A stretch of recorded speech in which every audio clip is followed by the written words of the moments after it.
We remain steadfast in our commitment in delivering local news that matters. Stories that inspire. Enriching the lives of Filipinos in the Philippines and across the globe.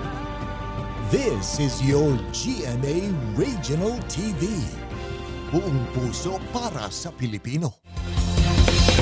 Kini ang At Home with GMA Regional TV.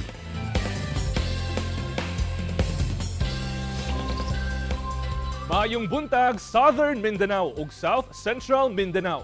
Kini ang At Home with GMA Regional TV. Atod damo ang mga importanteng balitang lokal sa Northern Mindanao ug Caraga Region. Kini ang pinakalapad nga pagbalita gikan sa Western Mindanao. Aniya na ang mga unang balita.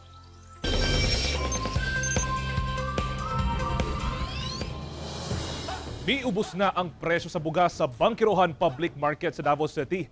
Apan, dunay pipilan nga di pa makatuman sa price ceiling sa regular o well-milled rice. Atong sayron kini sa report ni Jandy Esteban. Mipalit si Nanay Diding og 10 kilos nga well-milled rice dinhi sa Bangkirohan Public Market sa Davao City nga pangkonsumo sa iyang pamilya. Tag 48 pesos per kilo nga bugas ang iyang gipalit. Kumusta ang presyo sa bugas? Nagbaba. Kani adto pila ang imong palit? 60. Dako na. Unsa kadakong tabang na baba ng presyo? Nakatabang good. Bisag gamay lang ang baba, pero at least nakatabang. Nakatabang sa kagaya namo. Gawa sa tag 48 pesos per kilo, dunay baligya nga mas ubos pa ang presyo. Kaniadto ana sa 50 to 57 pesos per kilo ang mapalit nga milled o well-milled rice dinhi sa Bangkirohan Public Market ay gipatuman ang Executive Order number 39 ni President Bongbong Marcos. Karon niubos na ang presyo. Naanay 44 pesos per kilo ang ilahang well-milled rice. Sa pikas, dunay 44 pesos per kilo. Pasok sa price ceiling. Kahinumduman nga epektibo ni atong September 5, gipatuman ang price ceiling sa bugas kung asa 41 pesos na lang ang kilo sa regular milled rice ug 45 pesos per kilo sa well-milled rice. Sumala sa ubang rice retailers, ni barato ang komprada maong nagkaanam-anam og ubos ang presyo. Apan dunay pipila nga dili pa makapatuman sa price ceiling sanglit mahal ang komprada. Gipakita ni Rose sa GMA Regional TV ang resibo sa iyahang gikumprang sako sa well-milled rice adlong Martes. Ana sa 2,140 pesos. Pero adlong Miyerkules, ana pod sa 2,200 pesos. Langan dati baya kadto pag ingon nila nga ibaba ning baba misto, syempre naadjud mi atoy logi ma'am, di ba? Nya karon alangan muhatag gihapon mi og baba unsaon na lang among puhunan. Nakadawat naman daw sila og 15,000 pesos nga subsidiya. Apan dili pa klaro hangtod kanusa ang pagpatuman sa price ceiling, labi pa nga way kasiguruhan ang lihok sa presyo sa ilang kumpra nga mokalitra og usbaw. So dapat siguro ang ilang rumbuhon ana is yung mga wholesaler, dili kami nga mga retailer. Kami unsa lang man among kinumprahan, di ba? Sumala sa Philippine Competition Commission, ginapalaw man na nila ang pag-imbestiga sa posibleng pagmanipula sa presyo sa bugas. We have an ongoing case, I can't mention the details, but an ongoing case involving a rice miller that's actually forcing farmers to sell at really low prices. So that's, and it just so happens that the rice miller is the dominant miller in the area, so that most of the farmers don't have any choice kung saan magbebenta. Apan lisod matud pa mapamatud-an kung doon na bagayoy rice cartel. Cartel nationwide, it's again, like I said, it's difficult to prove. So it's something that has to be investigated carefully. It's difficult to control the supply in that sense. But then you also have importations. So that could possibly be another source. But we would have to look carefully to see if there are any indicators that cartels are actually acting. Kauban, si Jojo Solarte sa kamera. Ako si Jandy Esteban para sa At Home with GMA Regional TV. Cagayan de Oro City Local Environment and Natural Resources Office Conclenro nagpagawas na og order sa pagpaundang sa giingong quarrying operations sa bukirong bahin sa usa ka barangay sa syudad. Nag-ugat kini sa reklamo sa mga residente sa ilang nasinating pagbaha sa lugar. Ani ang report. Gipagawas karon sa City Local Environment and Natural Resources Office Conclenro sa Cagayan de Oro City LGU ang cease and desist order batok sa giingong illegal quarrying activities sa Upper Bantiles, Barangay Bugo, Cagayan de Oro City. Migawas kuno sa ilang investigasyon ang kalapasan nga gihimo sa mong kumpanya.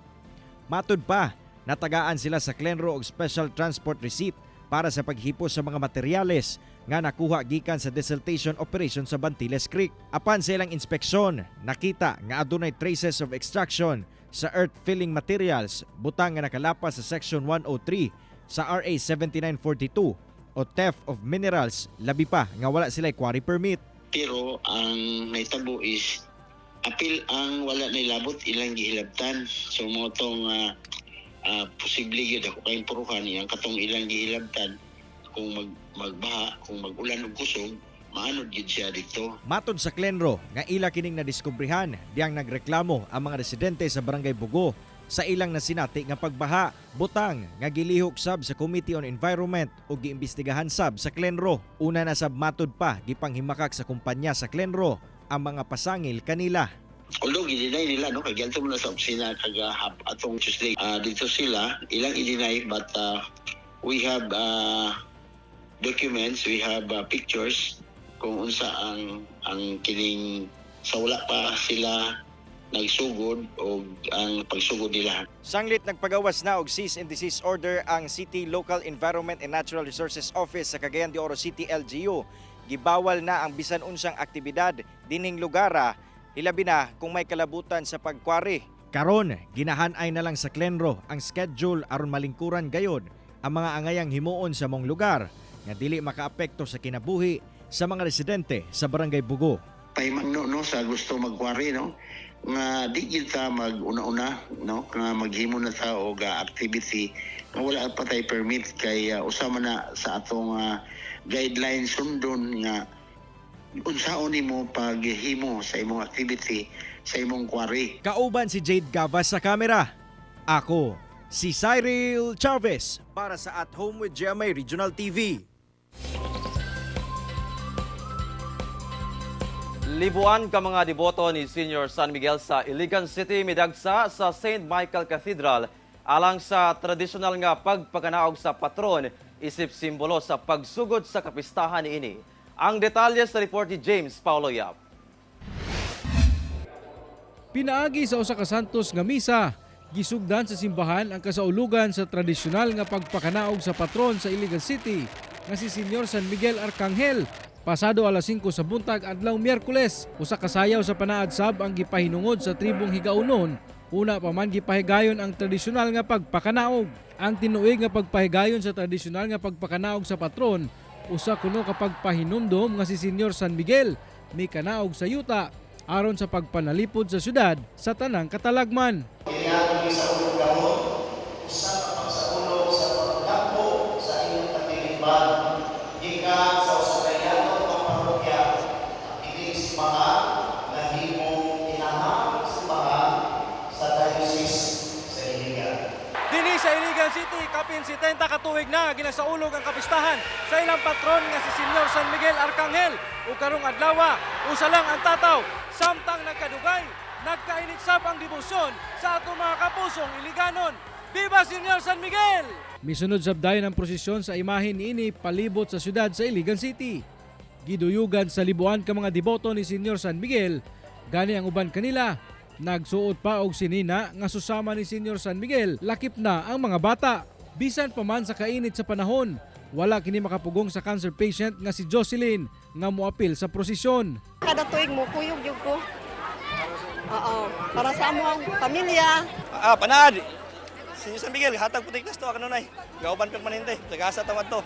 Mo nga gisaligan nato. Sumala ni Iligan City Mayor Frederick Siao nga dili lang ang mga kalingawan ang gihatagan og importansya sa syudad, kundi lakip ang mga kalihukan sa simbahan nga maoy hinungdan sa kasaulugan sa D&D Festival. Usa ni isa ka garbo para kanamo nga mga taga-Iligan no, nga taga pagtahod ato ang atong patron, no, patron nato sa Senior San Miguel. Kauban si Jaybert Pairat sa kamera. Ako si James Paulo Yap para sa At Home with GMA Regional TV.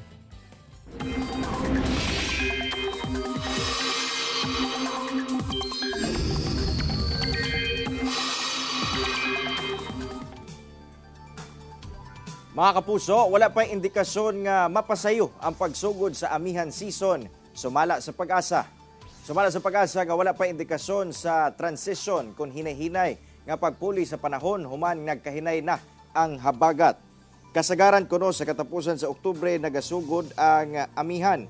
Sa kasamtangan nagpabiling nagkahinay ang habagat. Samtang Intertropical Convergence Zone ang nakaapekto sa Mindanao. Sa Mindanao, karong buntag, lauman ang pag-ulan sa pipila ka lugar, sumala sa rainfall forecast sa Metro Weather. Magpadayon kini sa hapon ug mas halapad na ang maapektuhan sa ulan. Posible ang kusog nga ulan, busa mag-igmat sa posibleng baha ug landslide. Kini ang At Home with GMA Regional TV. Kini ang At Home with GMA Regional TV.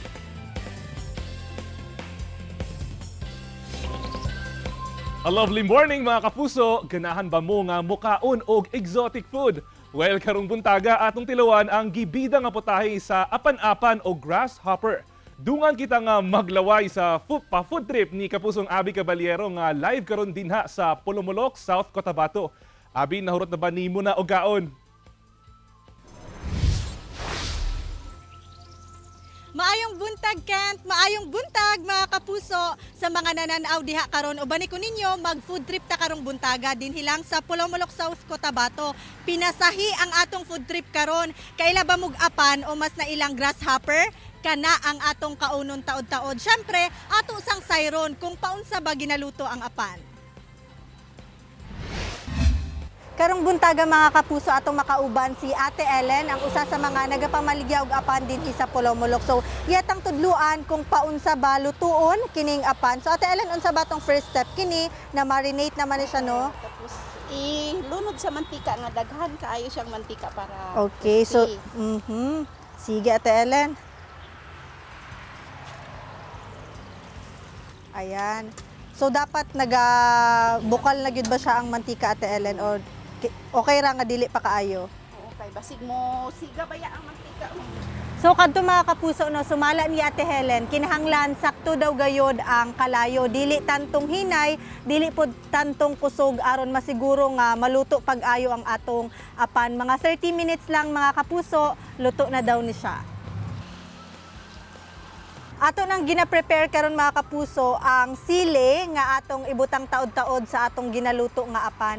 Ate, unsa ba kadaghan ang sili nga dapat nato ibutang dinha karon? Daghan jud ma'am nga tunga sa bawol para nanam jud siya nga ang kahalang. So ate, daghan ba sa atong mga customer nga halang gyud ang ginapangita nga apan? Diha man gud daw lami sa halang nga apan. Bitaw pod gyud ate, no, medyo tanggal pod siya sa luod, unsa ba? Kaway-kaway sa atong mga kapuso nga spicy food lover diha. Kinahanglan gayud daw siya ukayon mga kapuso aron pantay ang pagkaluto. Sa atong makit-an karon, no, nagapula na ang atong ginaluto nga apan. So mga 15 minutes na lang mga kapuso, maluto na ni siya ug ato nang matilawan ang atong apan. Lami na kaayo siya tan-awon. Human ang 30 minutos, ugaling crispy na ug sakto na ang pagkapula sa apan, pwede na kining haunon. Mga kapuso, ready to eat na ang atong apan. So karon ato na kining i-try. Sumala ni ate, mas lami daw ni siya kaunon with suka sinamakan. Ayan, so halang-halang gyud ni siya mga kapuso kay gawa sa gibutangan nato ni og suka kaganiha katong atong pagluto. Ang atong suka tan-awa daghan kaayog sili. So andam gyud tas kahalang ani ron ate. So ato nang tilawan ang atong giluto kaganiha. So actually mga kapuso, dili kani ang first time no nga nakatry ko og apan. Kanunay pud gyud ko nagakaon og apan, pero syempre karon among tilawan ni ate ang among giluto kaganiha kung kumusta ba ang lasa, kung kung sakto ra ba ato magipamutang gaihin ate, no. So ayan mga kapuso, let's eat. Makita ninyo do na pa siya mata, oh. Kompleto pa pud iyang mga unsa ba tawag natin, tiil. Pero gitanggalan na siyang pakpak mga kapuso. Ayan. Hi daw kay Derek nga, paborito po ng apan. Derek, mainggit ka. Ayan. So atong isaw-saw sa suka mga kapuso. Ayan. Wala pa na ko siya nakaon pero nagalaway na ko. Mas kalami.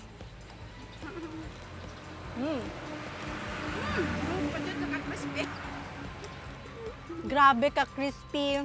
Malasa. Malasa din siya ate, no? Paa, sarap. Yes. Tapos alang-halang siya. Mga kapuso, sumala sa mga eksperto. Kani daw ang apan kay nutritious ni siya, kay rich in protein. So what are you waiting for? I-try na nato mga kapuso. Unsa na ba kakadugay ate nga nagabaligyaan ning apan? 26 years. 26 years. So grabe, amazing. So paunsa ba nagsugod ate? Paunsa mo naka-decide nga apan ang inyong inegosyo? Unang-una sa ano pa, pag may mga anak, kami ang nagahuli. Kami ang nagahuli sa bukid-bukid ka na. So kamo gyud ang gapanakop. Panakop. Tapos ang ibaligya, pila lang po, tag 10 ang baso. Dahil pagka dugay na, lagyo naman kayong apan, mangumpra na lang may primero. Pag utro na mo, pinumpra, 20 na ang baso. Kumpra na mo ato, barato lang. So aside sa katong yuta nga naman siya nimo ate, unsa pay others ninyo nga na pundar pinaagi aning pagpamaligya og apan? Unang din naman. Sa yuta. Nakapalit ko 2 hectares nga yuta niya. Tapos balay na mo, napaayos na mo ang balay. So kadto mga kapuso no, basin dagan natag mga kapuso nga mamaligya din ha og apan. Pinaagi sa apan nga negosyo ni Ate Ellen, nakapalit siya og 2 hectares nga yuta og nakapaayos siya sa ilang balay. So mga kapuso, alam na this, visit na ta dinhi sa Pulomulok og atong tun-an ang pagpanakop og pagluto sa apan kay mamaligya na ta ninyo og apan. Kung daghan pag-apan. Kung daghan pag-apan kay basig nahurot na. Nahurot na sa tao kuha. Nahurot na daw kaon ni Abi. Ayan. Sige. Ay, as in. Grabe gid ate. So kadto mga kapuso, nabusog na ko og kinaon og apan dinhi.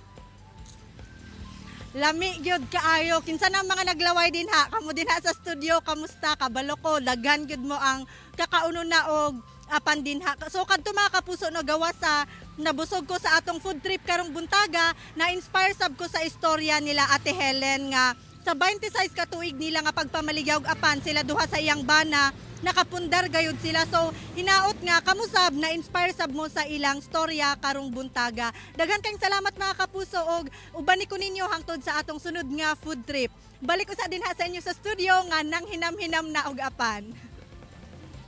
Kapusong Abi, naglaway kayod kami dinhi sa studio kanang imo ginakaon dinha nga apan. Daghang salamat Abi og mayong buntag sa inyo diha. Kini ang At Home with GMA Regional TV.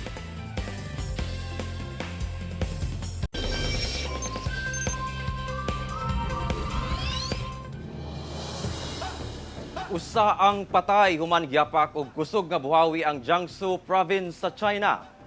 Usa ka buhawi ang mikuso-kuso sa Eastern Chinese province nga Jiangsu. Sa video nga mikatag sa social media, tataw ang kalapad sa maong buhawi nga adunay dalang kusog nga hangin nga ug ulan nga miigo sa kabalayan og mga gambalay. Makita nga nangaguba ang atop sa ubang gambalay. Nang lupad ang mga debris hasta mga sakyanan ang nadanyos. Bisan na sa gimong kunong mga pagpasidaan sa gobyerno sa maong buhawi, usag yapon ka residente ang namatay sa maong buhawi. Miabot sab sa 3 ang samdan, samtang ana sa 52 ang nawad-an sa ilang balay. Tulo ka giant 3D art nga fried egg makita sa kadalanan sa Brazil agig pahimangno sa publiko sa grabing kainit sa panahon nga umalabot. Tulo ka higanting 3D art nga fried egg ang makita sa kalsada sa Sao Paulo sa Brazil. Pagpasidaan kuno kini sa mga residente mahitungod sa global warming o climate change ug ang heat wave epekto sa umalabot nga init nga panahon nga masinati sa nasod tungod sa El Nino. Ang art accident sculptures ang gibase sa pagluto og itlog pinaagi sa grabing init sa adlaw. O sa kini ka pop-up 3D art installation nga gama sa usa ka Dutch artist nga si Henk Hofstra nga buot ni ining ipakatag ang awareness sa tanan mahitungod sa climate crisis. Gilauman nga moabot sa 37 degrees Celsius ang heat index sa Sao Paulo sa mosunod nga mga adlaw. Nagpagawas og libro ang ilado nga writer, educator ug constitutionalist nga si Dr. Florangel Rosario Braid.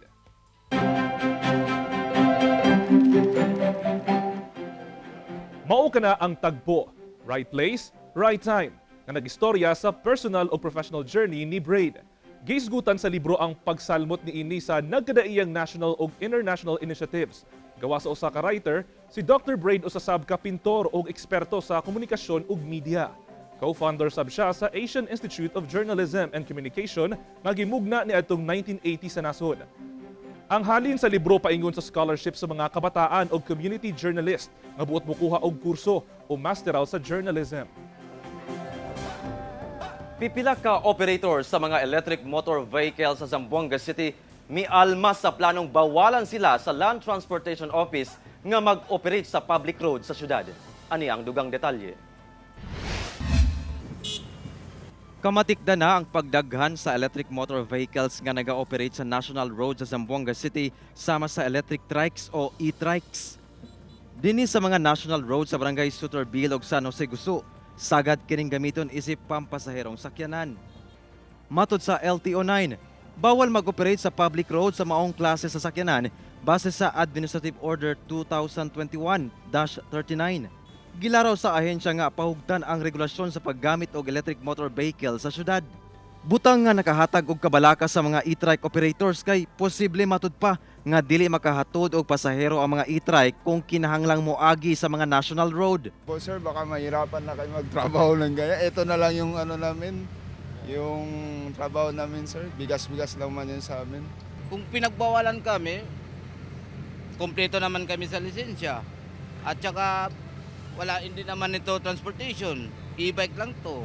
Ba't kayo pinagbawalan? Hindi naman nakakasira sa kalikasan eh. Isa ito sa mga importanteng issue na sana the LTO and the local government unit can discuss, no? Because dumadami yung mga electric vehicles nowadays, and unfortunately, kulang po ng kaalaman yung mga ibang mga mamamayan natin when they use these electric vehicles which are not allowed insofar as the current LTO policies and guidelines are concerned. Hinuon dugang sa LTO9, tugutan sa public roads ang mga electric motor vehicles nga gikan sa LTO accredited dealers nga dunay rehistro ug lisensya. Meron na tayong mga accredited dealers, friend, that are allowed to sell electric vehicles with corresponding authorization from LTO. Yeah, ibig sabihin, there are electric vehicles that are allowed to be operated on public roads. And there are other electric vehicles also that are not allowed to be operated on public roads. Matod sa LTO, posibleng magmulta ang driver o operator o mamahimong ma-impound sa local city traffic unit ang mga sakyanan nga madakpan nga moagi sa mga public road. Kauban si Sim Romero sa kamera. Ako si Efren Mamak para sa At Home with GMA Regional TV. Pito ka mga traktor nga pang-uma ang gi-turnover sa Zamboanga City LGU ngadto sa mga agricultural district sa syudad. Gipangunahan sa lokal nga kagamhanan sa Zamboanga City ang pag-turnover sa pito ka mga full-wheeled tractors ngadto sa unom ka agricultural districts sa syudad. Kini mao ang Tumaga, Ayala, Manikahan, Kulyanan, Kuruan ug Vitali districts. Nagkantidad og halos 20 million pesos ang maong mga ekipo nga dakong tabang sa mga mag-uuma sa ilang pagpananom.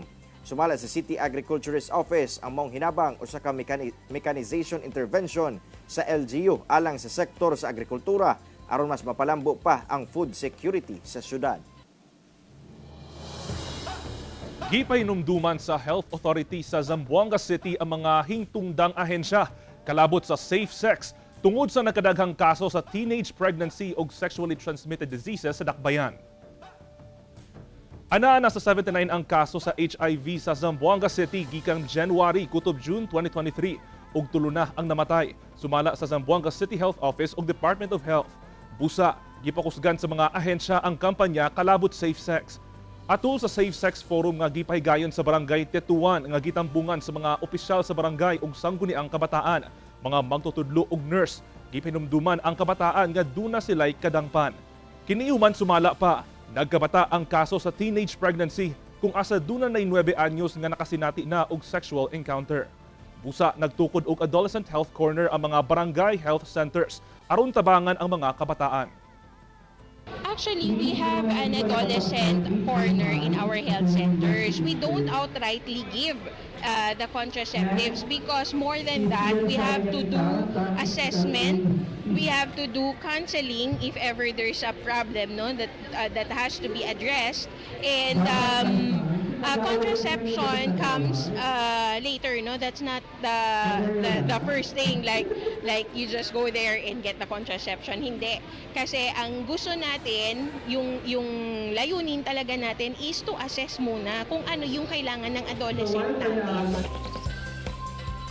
Nagsugod na ang DSWD Region 12 sa pagpanghatag og cash assistance alang sa mga micro-rice retailers sa Rehiyon 12 nga apektado sa price ceiling. Sa tibuok Soc-Sargen Region, anaa sa 147 ka micro-rice retailers ang nakapasar sa validation ug assessment sa DSWD 12 nga makadawat og tag 15,000 pesos nga cash assistance. Sa milabayng semana, natagan na og cash assistance ang 27 ka micro-rice retailers sa Tacurong City. Adlong Miyerkules, nakadawat na sab ang mga micro-rice retailers sa Kidapawan City, Cotabato o Coronadal City. Samtang isug na nasab ang distribusyon sa mga lungsod sa probinsya sa Sarangani.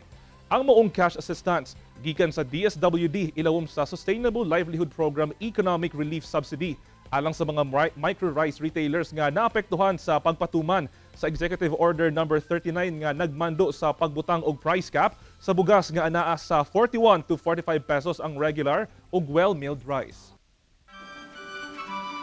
Mga kapuso, 95 days na lang, Pasko na! Mao kadto ang mga ulahing balita sa Mindanao karong adlaw. Mamahimo ninyo kining makita pag-usab pinagi sa pagbisita sa official website sa GMA Regional TV o bisita ang among official YouTube channel o i-click ang subscribe button para sa pinakaulahing balita. Muchísimas gracias sa atong mga kapuso sa Mindanao nga nagalantaw kanamo og sa atong mga kapuso abroad. Padayon lang sa pagtutok sa mga lokal nga balita matag adlaw tungod sa GMA Regional TV Local News Matters. Kami sa At Home with GMA Regional TV, tibuok puwersa para sa mas dakong misyon ug mas halapad nga pagserbisyo sa nasod.